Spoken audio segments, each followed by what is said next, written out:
I'm excited about the interview that I have today with Professor Adolph Reed. We're going to discuss his article that he wrote and he released, I believe it was last Thursday, actually, about why we should vote for the lying neoliberal because it's important. And so he's going to be joining us in about 30 seconds, about 60 seconds. Professor Reed is a professor of political science at the University of Pennsylvania, specializing in race and American politics. He has progressive credentials that go further than probably anyone else that I've ever brought on the show combined. So his credentials, his writings, his articles, his books, they all speak for themselves. And when you hear them, you'll know exactly what I'm talking about. Professor Reed, thank you so much for joining me again. We're so glad to have you. How are you today? Oh, pretty good. Well, it's my pleasure, man, always. I had such a good time and a good reaction to the last time I was on your show. Like I said, anytime you want me, just let me know. I'll try to work it out. Awesome. I really appreciate that. Yeah, we such a tremendous response, such a positive response that we had the last time you were on. And when I shared your article last week with my followers, the exact opposite response ensued. I don't think I've gotten, I probably lost a couple of hundred followers for sharing that article, which is Sorry totally, about that. oh no, please don't. I feel good about it. Like sometimes you got to shake the tree, so I'm perfectly okay with that because above anything else, we should be able to listen to an opinion and to the reason and the argument, whether we agree with it or not. So let's unpack the article. And I want to start out of left field because as I read your article, I came across a line that I will never forget.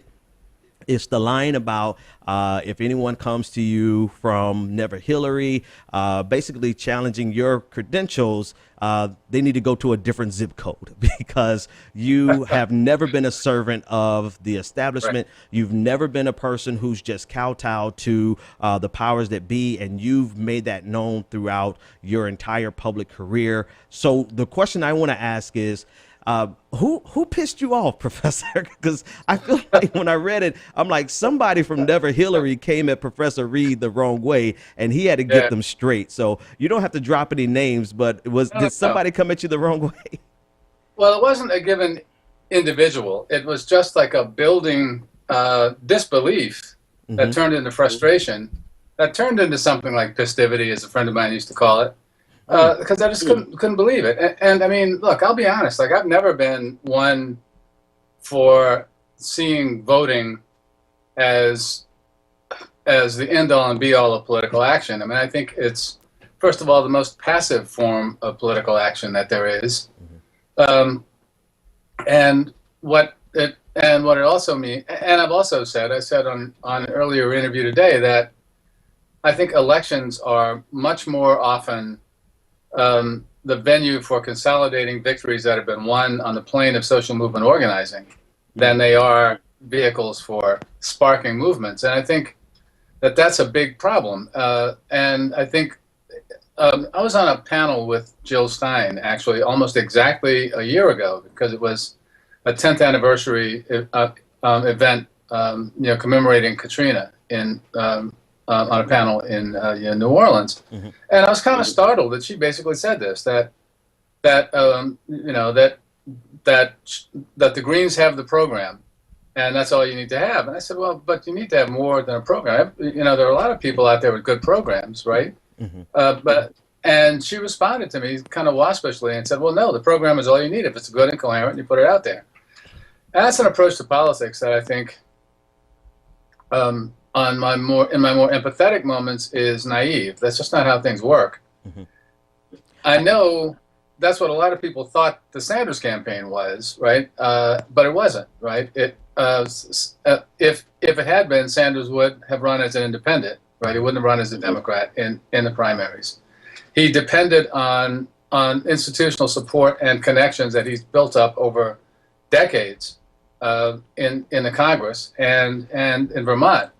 In that sense, the Sanders campaign, I think, was very interesting. I think we talked about this last time I was on, but one of the things that I found especially interesting about it and intriguing was that it it more than any other undertaking that I've been around, made a credible effort to combine serious pursuit of the electoral objective, that is, winning the nomination and then the presidency, with a focus on seeing the campaign as a node, as an instant within a movement building project, right? I think it succeeded fabulously on those terms. But the Green thing is different, right? The Greens aren't trying to organize and leave a trace. They aren't trying to connect with constituencies that already exist, or to move them, or to create new constituencies around issues, right? It's for the Green candidates, and I've voted Green once in my life in a national election. I voted for Nader in 2000. I voted for Barry Commoner. In fact, I was an elector on the ballot for Commoner in 1980 with the Citizens Party, as your grandparent might recall. So it's not that and as I think I said in that essay, like I've counted up. Like I think I've voted for Democrats in 5 of the 12 elections that I've so far been eligible to vote in. Mm-hmm. And this will be the 6th out of 13, right? So I have either not voted or voted for third-party candidates more often than I voted for the Democrat. So it's not that, I think that this is something that we have to do. I don't think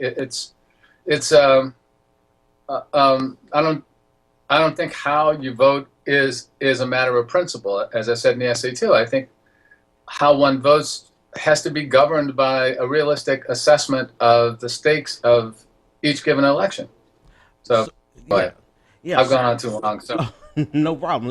Let's dig in there, right? So there's a lot of people who feel that, and this is genuinely where I jump off the ship with even people who support me. They have this feeling that Donald Trump, because he doesn't have a record that is as damaged as Hillary Clinton, that he's can't be as bad as Hillary Clinton. And this is where I really just fall off the ship with people, because, if you take him at his word, then he has said enough for us to feel like he's someone that we should keep out of the White House. How do you handle that argument, or that justification rather, that Hillary Clinton has a track record of things that are antithetical to progressivism versus Donald Trump, who all he has is rhetoric? Well, in the first place, Trump has a lot more than rhetoric. I mean, right now, like an hour and a half from me, down in Atlantic City, there have been 1,000 workers at Trump Taj Mahal Casino who've been on strike since July 1st because of the combination of Trump and his pal or his crony Carl Icahn, who have between the two of them, they extracted more than $350 million out of the property since 2010, or just between 2010 and 2014. Icahn, as a principal debt holder now, two years ago, you got a bankruptcy court judge to permit him all on his own to cancel healthcare, pensions, and even severance pay for workers in that hotel. So think about that, right? And that's how Trump has operated his business enterprises. He's bankrupted properties, screwed over workers, he's stiffed contractors, and he's been a hustler. And he's the original too big to fail, right? The first time I ever heard that phrase in my life was when Trump was trying to hustle his way out of bankruptcy at the end of the 1980s and the beginning of the 1990s. But beyond that, Trump has a political track record too. Trump jumped out in front of the birther movement in 2012. I can't believe anybody would sweep that away. And he's been courting the worst nativist, racist, xenophobic, and sexist tendencies in American politics, and he continues to court them, right? I mean, it's no accident, right? So, and it takes, I mean, I don't know. I mean, I sometimes think, Benjamin, that there are some, there are some tendencies among progressives that that make you think about where the boundary of a mental illness actually begins, and I think it's mainly those that are so given to wish fulfillment, right? That what they want to be true, or are so convinced that what they want to be true has to be true because it's convenient for them to be true, and they tend to reduce politics down to soap operas, right? With good people and bad people, and good personalities and bad personalities, and good leaders, and bad leaders, and we've seen that a lot. But we saw that recently enough, 8 years ago with Obama, right? I mean, they made this guy who was never anything other than a well-polished, ordinary Democratic neoliberal into something a lot bigger than that. And I'm not, complaining about well-intentioned, good-hearted people who don't follow politics all that closely and therefore were susceptible to going for the hype. But I'm talking about people who should have known better, right? And I don't know, man. I mean, the right wing has its version of people who go into politics to resolve their emotional issues and look for stuff to make them feel good about themselves. And I think our side has at least enough of those as well. I have to I have to dive in there because you actually you alluded to this in I think you alluded to it in your article, in your essay. And I personally, and just to those who are listening, I'm going to get everything out that I wanted to ask first, and then we're going to go down the list of questions that they sent us, if that's all right with you, Professor Reed. Oh yeah, sure. So my time, man. Awesome. I appreciate that. So when I read it, I felt that this article was more about the left movement than it was about Donald Trump or Hillary Clinton. As I read that article, I saw you shining a mirror on two groups of people. One, those who are so idealistic, or they reduce the everything down to a matter of good and evil. And in a lot of ways, they're not even able to live up to the standard that they try to apply on someone else.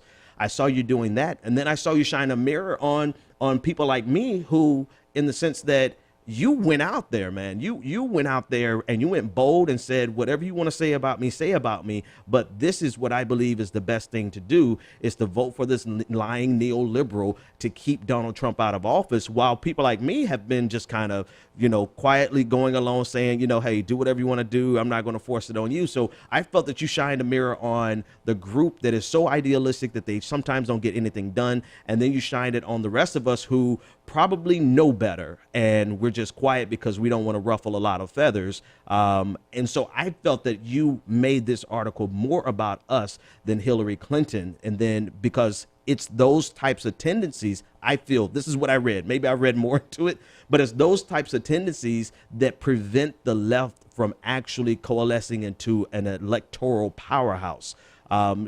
Did you try to convey any of that, or did I just read too deep into it? Well, no, I don't think you read too deeply into it, except I would say this. I mean, look, I've mainly done what you accuse yourself of having done, right? I mean, I just got to a point where there just seemed to be more and more of this never Hillary stuff coming from people who I would have assumed to know better, right? I mean, look, a 19-year-old Bernie or Busters, they don't know anything, right? I mean, this is all new to them, and I know this may sound condescending, but young people, I was like this when I was young too, tend to think the world began the moment they started paying attention to it, right? So I wanted to try to give them a lesson or something to think about, but I was also kind of frustrated about not people like myself who've made the calculation and made the determination that should be clear that the greater danger this time around is the possibility of Trump being elected, but just don't go around hectoring all their never Hillary friends about it, right? Mm-hmm. That's because, like I said, I'm like that too, basically. I mean, I don't jack people up on the subway, right? I mean, but yeah, it's more directed at the first group, but also on your last point. I mean, that's really the key, or last observation. I wouldn't say keep the left from coalescing into an effective electoral movement, because unless you mean in the very long term, because I was also driven by something else I've been saying for a while now, that as leftists or progressives or whatever we're supposed to be, an important first step for us to take when thinking about political strategy is that we have no power and we don't count for anything. So the positions that we take, aren't going to change national politics. Our standing on principle certainly will not change national politics. When I was in college, one year, I think in late 1966 or early 1967, a group of 30 to 50 or sometimes up to 100 or more, or so righteous anti-war activists started holding a silent vigil on the wall on Franklin Street, where the campus meets downtown Chapel Hill. Every Wednesday for an hour from 12 to 1. It was a silent lunch hour vigil. And it was a powerful thing to see. And people did it. I left the campus in 69 and came back briefly in 71. I can't recall whether it was there when I came back. But, they may have done it till the fall of Saigon. And I understand why people did it. And it's motivated by a feeling of powerlessness, ultimately, right? That you can't change it. So the least you can do is bear witness against it. And that's a little bit like, a less combative version of a cartoon that was going around photocopy machines in offices when I was last an office worker at the end of the 70s and the very beginning of the 80s, of a mouse that you see from behind flipping the bird at an eagle that's bearing down on him with his talons. Sometimes that's all you can do, right? And I've got to respect that, and I hope that I'll be that if I'm ever in that position, I'll be a strong enough person to do it. But to go out that way, myself. But the point is that gesture is that great refusal is a gesture that's made in the face of defeat. And how we need to approach politics is to think about it, is to begin, as I said, from that standpoint that we don't have any power, and then tie all of our political strategy around the goal of trying to build it. And what trying to build it means, among other things, is appealing to people who don't already agree with you about a lot of stuff, and having those kind of sustained contacts that you have with people in an organizing campaign, where you're building confidence and standing and relations with people over time, not coming around to give them speeches about how the righteous thing to do is to vote for Jill Stein.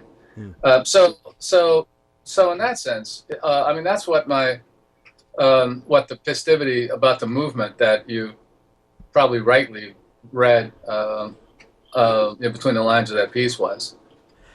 Let's jump into some questions from the audience, because I know they've been submitting them all week, actually. So let me not let them down. All right, so I have a question here from Kieran Opal, and she said, "How exactly do you hold people's feet to the fire once they're in power? Why wouldn't Hillary Clinton keep counting on the left's obedience?"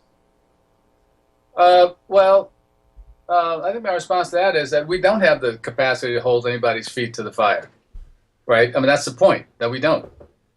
And look, like as much pressure as the Sanders campaign brought, I think everybody understands that she's going to give some lip service. But the real fight, for instance, is going to be after she's elected. The key fight is going to be against the TPP, and that's going to have to come from outside Congress and the Democratic Party channels at least as much as from inside.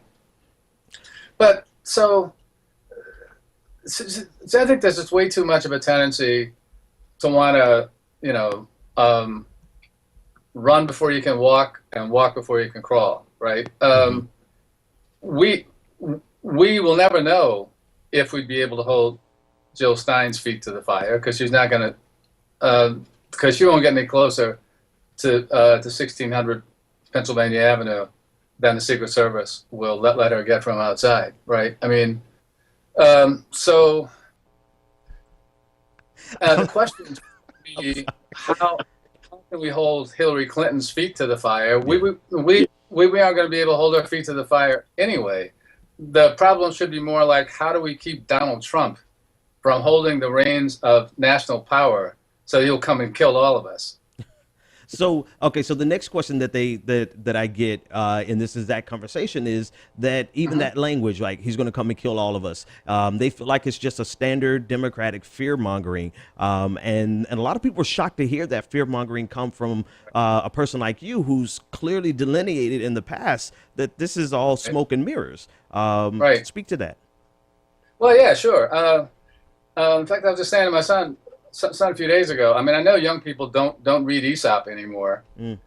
So the boy who cried wolf, you may not mean that much to him, but most people grow up on Sesame Street, so maybe the boy who cried Cookie Monster will be a little more resonant.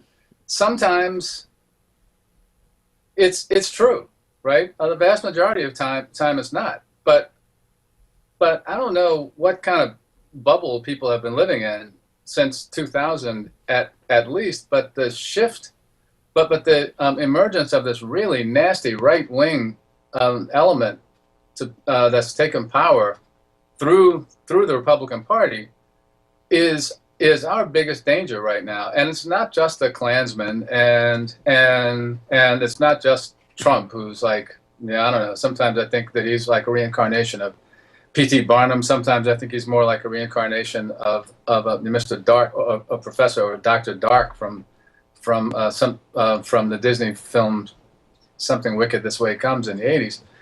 No, it's not just them, but it's people like Bruce Rauner, the governor of Illinois, the gazillionaire hedge fund manager who is trying to destroy the public sector in that state. Scott Walker, Bobby Jindal in Louisiana, Mike Pence, who's Trump's running mate. I mean, and see, this is where I get really concerned about what feels like an anarchist or anarchoid or a libertarian anti-government tendency among some of those strains in the broader progressive community, because those people don't get exercised by the possibility that our national postal system could be destroyed, which is a serious danger that everybody ought to be concerned about, or that there won't be any public schools in America soon. I mean, I'm from New Orleans. There's not a public school in New Orleans right now.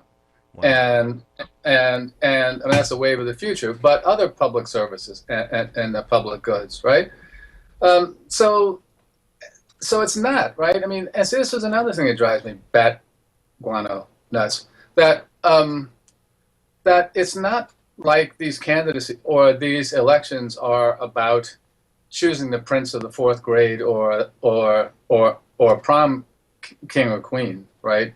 Well, it's not a matter of who's a good person or who's a bad person. I mean, Paul Wellstone was a friend of mine from college until he died, and the greatest respect in the world for him. But I've always said that almost nobody who aspires to significant elective office in our political system is going to be somebody you want to have for your brother-in-law or your sister-in-law. It's not going to be the kind of personality that you want to have to sit across the Thanksgiving turkey from every year.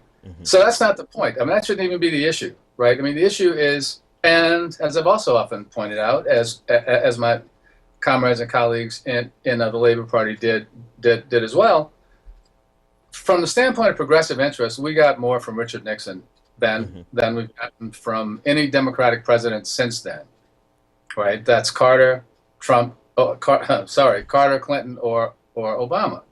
And it's not because Nixon liked us anymore. It's because we had the social movement power to force concessions Right. from them, right? And we can't. No, there's no way. There's no way that Jill Stein will get enough votes. And I can hear people saying now, well, she certainly won't do it if you keep saying it. To which I would, you'll get enough votes to amass that kind of power. And the only thing I can say to that criticism is that if your hopes for Jill Stein are contingent on my getting on board and supporting her, then you had less hope than I even thought you had, right? But Yeah. so that's not the way that you build the power.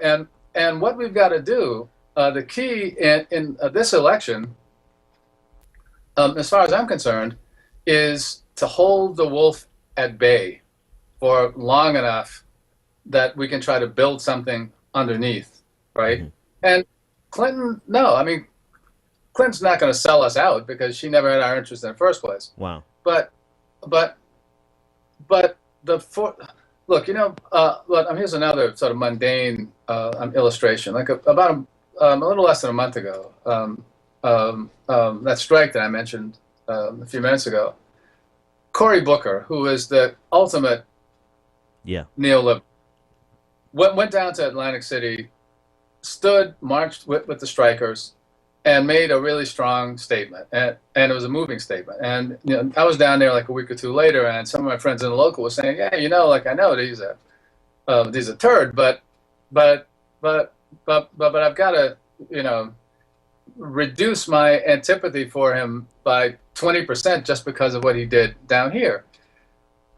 It's not that Cory Booker is better than we imagined that he was. It's that Cory Booker came up through a Democratic Party political order in New Jersey, which is a heavily union state and a state in which the Democratic Party is heavily indebted to the labor movement. That people come up through the ranks in that way, even the relatively worthless neoliberal ones of them, or the hacks, who are actually, if anything, better often than the neoliberal ones. But they've got some beholdenness, right? They're still, and I'm not even talking about principle now. Like I'm just talking about, the interest that they understand that they need to pay attention to, right? And one of the reasons, to tie this together, that Trump's less sociopathic class peers like Bill Gates and Bloomberg and the Walton family and Eli Broad are spending so much money trying to win local school board races around the country and council races around the country, is that they don't want to have to deal with minions who can be as unreliable sporadically as Cory Booker can, right? Because they want to run that they don't want any political opposition or any genuflection toward unions or the social state or anything like that. That's the difference between Clinton and Trump. And if people don't think that difference amounts to anything, then their politics is not at all serious. Oh, you said a lot there, and I want to double back to Sure. the key phrase that the way you delineate the threat that Donald Trump is versus the fact that Hillary Clinton can't betray us because she never was really on our side. Right. There are a lot of, and I know you've gone over this, but I can't stress enough the perception that the fear rather that Hillary Clinton getting into power, being able to co-opt a so-called progressive message and this movement, because in addition to Hillary Clinton, you have an entire propaganda machine that is trying to rebrand the entire concept of progressivism. So to a certain group of progressives, they feel like she's the bigger threat to a progressive movement in the long run because she would have co-opted the very meaning of progressivism, as though there would be no opposition from the left to a Hillary Clinton. What do you think about that argument and that position? Well, I mean, I think it's short-sighted, like in a couple of ways. The most important one, yeah, I'll just start out with the most important one. All right, Clinton will, and we saw how she did this, during the campaign. She and her minions were um, went after went after the Sanders forces by trying to race bait them, Right. right? But race bait them from the identitarian left. All right, and yeah, so Bill and Obama were successful in redrawing the boundaries of I wouldn't say of a respectable, but of thinkable left politics, right? Right. So you got people, writing in the Nation now. I mean, complaining about like Michelle Goldberg is one who comes to mind. She like lost her cookies over the Harper's article that I did in 2014 because she thought that because she was outraged that I was arguing. In fact, she thought it was irresponsible and even called me nihilistic for suggesting that we need to try to build a left outside the Democratic Party. Mm. So yeah, I mean that element's there. I mean the damage has been done, but the first question is, well, how does voting for Jill Stein change that? Mm-hmm. And the answer is that it doesn't. Right? The way that you change that is building a movement outside of elections, right? Around the kinds of issues that the Sanders campaign raised and others, right? Mm-hmm. That connect with people's actual lives and concerns, and let the electoral initiatives emerge from that movement building, right? The other thing I would say about it is this: yes, Clinton will sort of reinforce the boundaries around thinkable left politics that she, Krugman, Obama, Bill Clinton, Gore, and the MSC, pardon me, the MSNBC crowd, yeah, and others have drawn. But what the hell do you think Trump would do if he gets in? What would Trump do to leftists if he were in the White House? What would happen to us? You know, I'm glad you because you circle me back to what I wanted to ask you before. With Donald Trump, there is this perception that he is somehow, and this goes to that group that you said are kind of lean towards anarchy and would rather see the entire thing burned down. They believe that Donald Trump represents like the system is broken. So, let's punish the system by allowing someone like Donald Trump to get in. You alluded to the people who are surrounding him now, Mike Pence, Speaker Ryan, Mitch McConnell. He's surrounded by. And don't forget the Koch brothers, right? The Koch brothers are there funding this stuff too. Absolutely. So he is supported by the establishment now as much as he was anti-establishment during the primaries. Why would help me make this argument, or whatever you want to do with it, but why would anyone believe that Donald Trump would go against the Republican establishment once he gets power? Because so many reasons, to me, they are a useful muse to him to do the things that, one, he's probably not smart enough to do, two, doesn't feel like doing, and so he has this infrastructure that's going to service his needs. So why would people think he's going to burn the system down when he is demonstrating that he actually needs the system?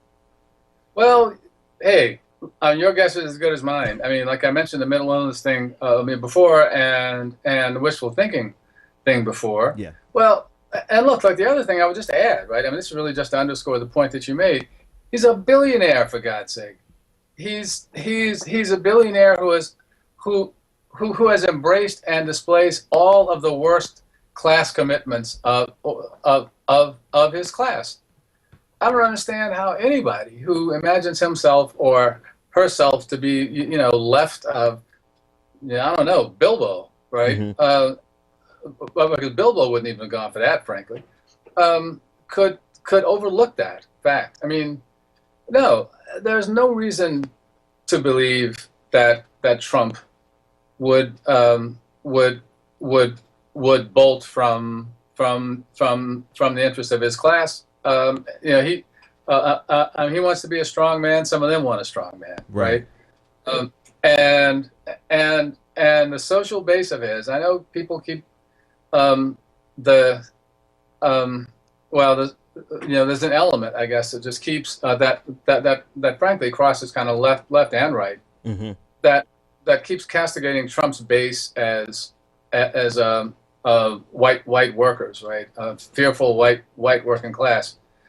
There's no shortage of white workers who are voting for him, but study after study shows that his core base and core activist base are people who make more than $20,000 more than a median income.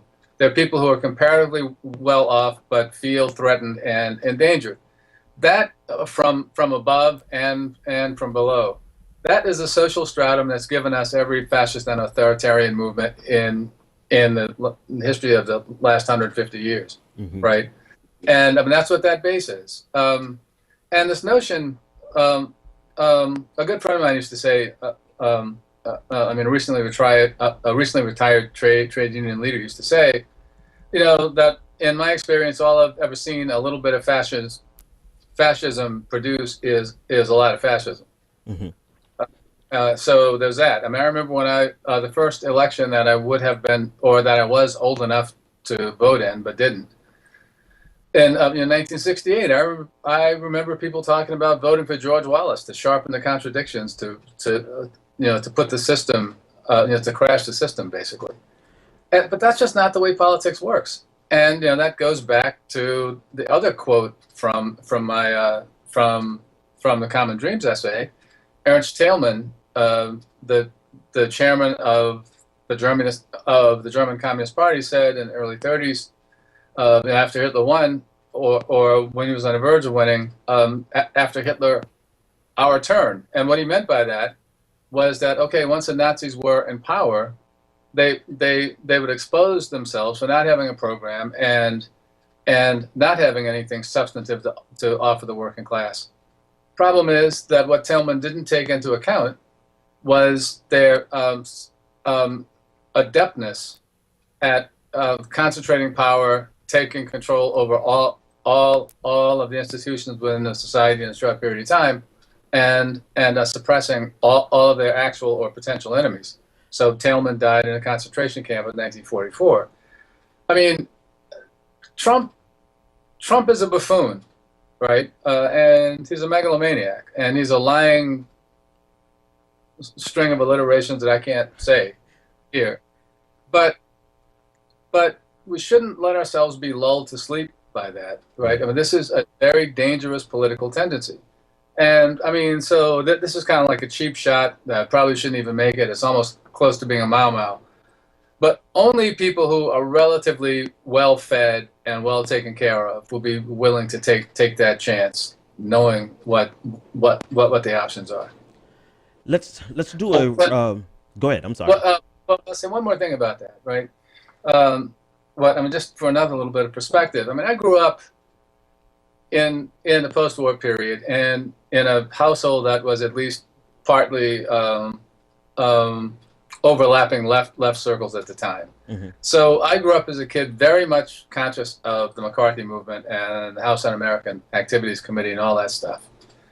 And I'm not alone, right? Obviously, there are a lot of people like me, but it does make you conscious, and then also strains of demagogues like in the Jim Crow South, right? Mm-hmm. And scapegoating politics is scapegoating politics is scapegoating politics, and it always moves from one target to the next until almost everybody's a target. Wow. Let's see if we can do a round robin of questions, yep. And I'm going to try to get, because there's a lot of feedback coming in right now. And I want to hit as many as we can. So I'll ask the question and you just give your first response to it. So B. Martin 7579 wants to know what's to prevent the Democratic Party from taking his vote and proclaiming unity and then ignoring his progressive issues for the next 4 years. Nothing. Nothing. No. And you're of the opinion that they would have ignored it anyway. Yeah. Yeah, as likely as not, right? But what would Trump do with his vote? That's the question. All right, Chris Hamilton. Right. Chris Hamilton. Oh, sorry, go ahead. Chris Hamilton wants to know, is there any way to stop the TPP during the lame duck session? How do we keep President Obama from signing that? Well, I don't know. I mean, that's a question that's on the table now for the Sanders forces that are trying to come together. I mean, like, we've got to do it from underneath. Check in with Laurie Wallach at the Global Trade Watch program at Public Citizen, and find out who's doing what kind of organizing wherever you are, because that's really, it's got to come from underneath, and it's got to be big, and it's got to be hard. All right. Quite a few questions on the comment you made about the post office. How is the post office in any more threat than they have been over the past years? Could you elaborate on the threat that the Republicans pose towards the post office system versus their current state? Yeah, well, I mean, they want to get rid of it, right? I mean, they've made that clear. Ryan and McConnell and the rest of them have made clear that they want to privatize the Postal Service, right? They've cut these deals with Staples and with other private firms now to compete with the Postal Service. Mark Dimmonstein, the president of the American Postal Workers Union, he's a great guy, and he's another old comrade of mine, has been trying to mobilize, since he won the presidency of the union, a broad base of popular support for the defense of the national postal system, but also for expanding some of its functions. Some of the older people might recall this. There was a time when you could use the post office kind of as a bank, right, to cash checks and stuff like that. And APWU has been making some headway now in pushing a national campaign to bring back postal banking, which, among other things, would cut into the market for these payday loans and these title loans and these other vultures who prey on poor communities. And again, look, I'm not saying that Clinton would be our knight on a white charger.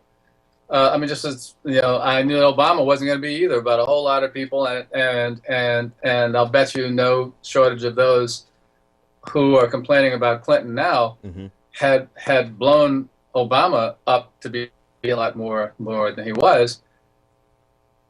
The core point is that that the fundamental condition of the left now is defeat. So the most that we can think about is trying to do what we can as a left to stop the worst from happening, to create some space for us to try to organize.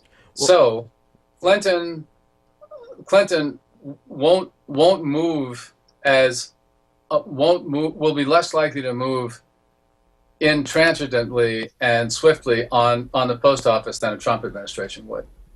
Okay, so that goes to the next question then, perfectly, right? Umar says, what will Donald Trump do? It's a different one he asked. This is the one I want to ask from Umar. He said, it seems like you're saying to vote for Clinton to keep Donald Trump and the GOP at bay. Did that work out for us with Obama? And if I could drill down a little bit on that question, a lot of people feel that the situation is worse because of Obama. Why would they feel like that strategy of keeping the Republicans at bay would be any better than what happened with Obama? Well, look, because in the first place, politics is processual. Things are worse, right? They are worse for reasons that don't have to do with Obama, but they have to do with the crash. They are worse for reasons that do have to do with Obama. They wouldn't fight for anything. And like, in a way, with Obama, you get the worst possible combination. He's black, which inflames the racists. But he won't stand for anything. So he couldn't build a coalition, and his one trick was trying to show that he could get people who didn't agree with him to like him and agree with him. So I mean, they played him. Yeah. But I mean, there again, you know, and the key point is that we aren't in a position to call any shots. Right? We aren't in a position to think cleverly. We aren't in a position to think about holding anybody's feet to the fire because there's no movement. And if Trump comes into the White House at the head of a Republican Congress, then we'll be so much more worse off in 4 years, right? A lot of us will be dead or in jail, frankly. There won't be what any one of us, like in this country, would recognize as the college anymore. There wouldn't be a public school. There wouldn't be a labor union. So, and especially there wouldn't be any public sector unions, which are the first and last bulwark in the fight to preserve public goods, right? I mean, Clinton voting for Clinton will not bring us socialism, right? But it might keep us out of death camps. So then let me drill down here a little bit more with this question, because I hear you say some things specifically and then some things hyperbolically, right? Or at least maybe hyperbolically. Do you really believe that we'll be in death camps or prisons if Trump becomes president? I don't want to assume that you're just using hyperbole there.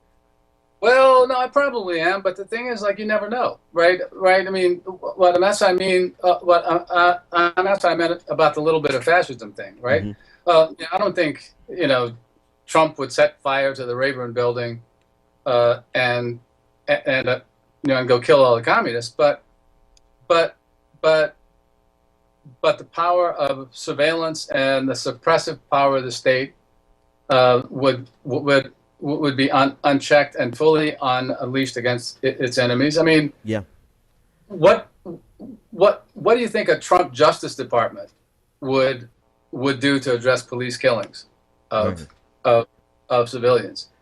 So it's that kind of stuff. And the thing about it is, look, I mean, Benjamin, one of the ways I've been consoling myself about Trump is to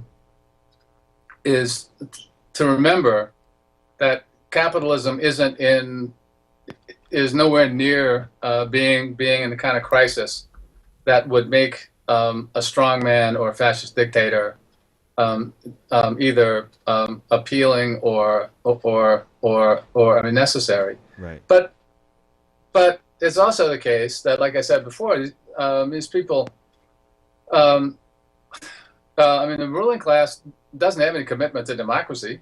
Right. Right. Right. And what Gates and Broad and Walton and Rauner and McCrory and the rest of the show on a daily basis is that they're fundamentally opposed to democracy.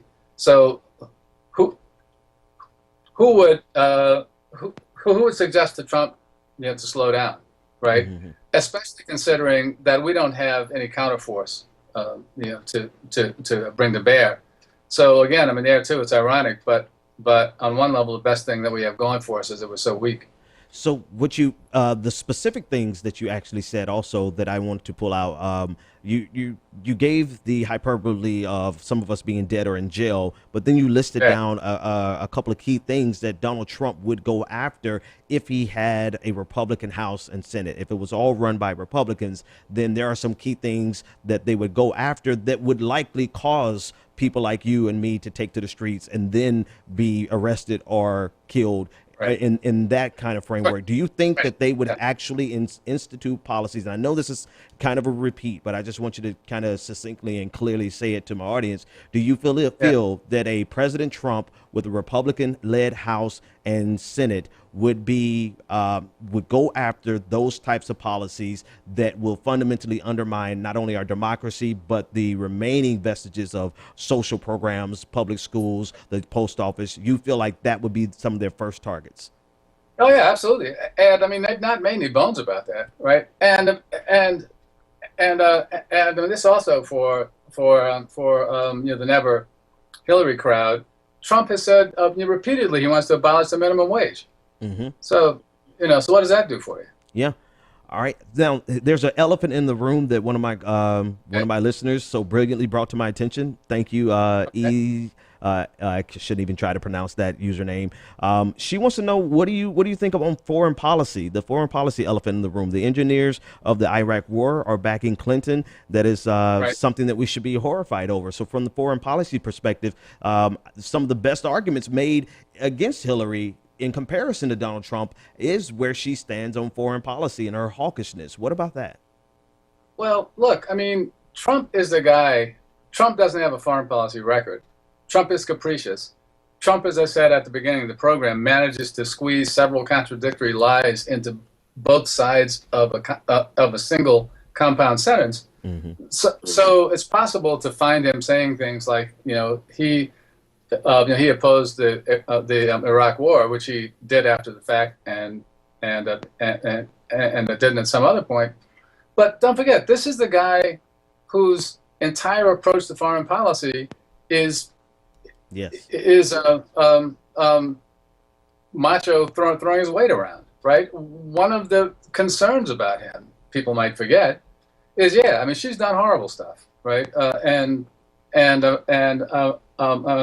there were hell, I am sure that when it's all over, she'll be down there chatting with Scalia.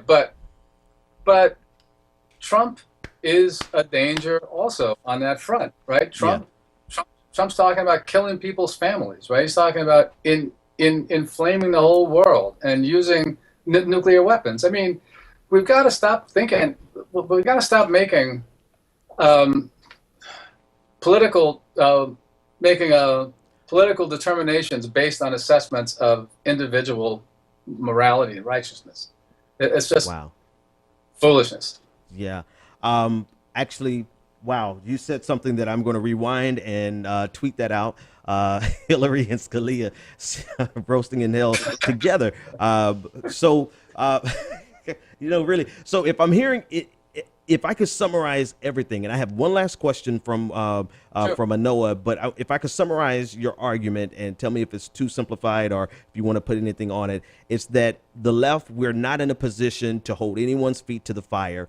Right. There are things that are going to happen underneath Hillary that we are not going to like, but we were in no position to stop her in the first place, not now. And that Right. Donald Trump wants to do what Hillary Clinton is going to do, just further and more extreme. Oh yeah, I think that's right. And, I think that's absolutely correct. And I mean, look, we'd have a better chance of aggregating the forces to challenge her than we would, or to hold her feet to the fire, or to cut the losses, right, or whatever, than we have of doing it with Trump, right? I mean, Trump would have no reason whatsoever to pay attention to anything that we want or say in any way other than to put the police on us. Wow. All right. My last question for you, because you've been so gracious with your time and we really appreciate it. This is from Anoa Changa. She's a co-host Okay. with me. She wants to know, how do we build an agency to engage Black progressives to addressing pressing issues?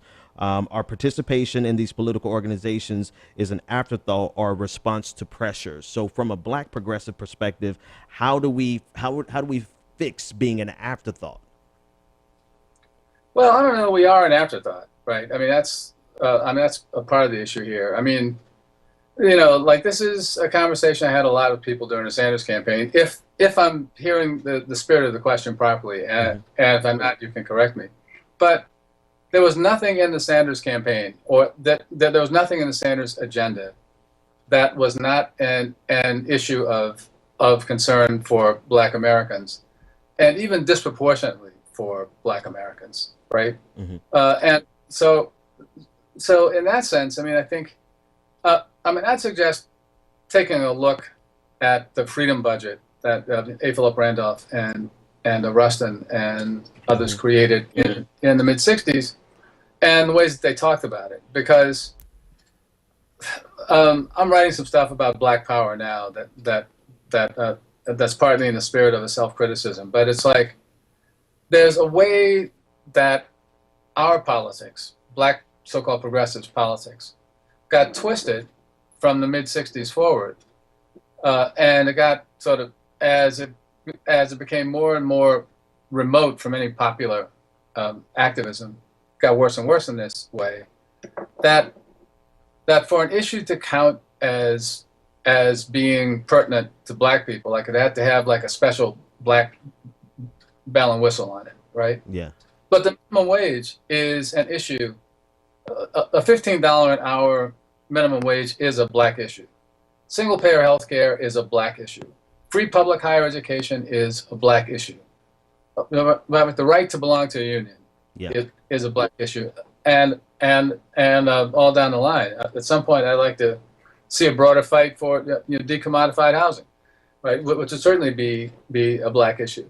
Wow. So the way not to be an afterthought is to become engaged in those movements and try to build them on the broad terms that can make them the most effective. I mean, going back to '99 in the mobilization for the Seattle stuff, I was kind of struck to see complaints coming from young black activists and Latino activists and gay activists and whatever, that the movement wasn't addressing the concerns of their designated constituencies, right? And I've been around for a long time, right? I was around for the poverty programs. I was around for all the Black Power hustle. So, maybe it was a little cynical for me to think this, but it always seemed to me that demand was a demand that the person making the demand be put in the leadership of whatever the movement was, as the spokesperson for the constituency that wasn't being acknowledged. Right. And my response was always kind of blunt and to say, look, if there's somebody that you think isn't at the table that ought to be here, some constituency, and you know who they are, then your contribution is to go out and mobilize them and bring them in, right? And try to carry the message about why it would be important, right? Why combating the WTO would be important for black people, Latinos, Asian Americans, women, whatever, right? So I mean, I think, and I'm not trying to be contentious, and I understand that I may have misheard in a tendentious way what the question is, but without what may appear to be a little leitmotif of exasperation, I think the answer is the answer that I gave. Awesome. And yeah, I may have delivered the question wrong, but you could have an opportunity, if you have time in your schedule, to work that question out with my homegirl Anoa. She's that's my sister, and she does a show called The Way with Anoa, and she does it on my channel, my network. So and I said this before on the last time, she was the one who brought your name to the table and said we wanted to get you on one of our shows. So I still owe her one, so I'll email you and let you see if we can coordinate your schedule to be on her show next time. Yep, I'd love to do it. And so when is this going to be available for? Oh yeah, no, it will be ready. It'll be the entire episode will be ready in about 45 minutes after the show is over, and individual clips will be available tomorrow. I'll make sure I send you as many links as I can send you. So Professor Reed, listen, the audience thanks you. Even some of the people who had questions or frustrations, they want to thank you so much for taking out the time, and thank you for taking questions. Thank them too. Yeah. Awesome. We want to thank you again, and look. And like I said, I'll be happy to be on whenever you want me. Awesome, and I appreciate that. So I'll be in touch. Ladies and gentlemen, this has been Professor Reed, and we thank him so much for what he's done with that article. And because it's so late, but I know you guys have something to say.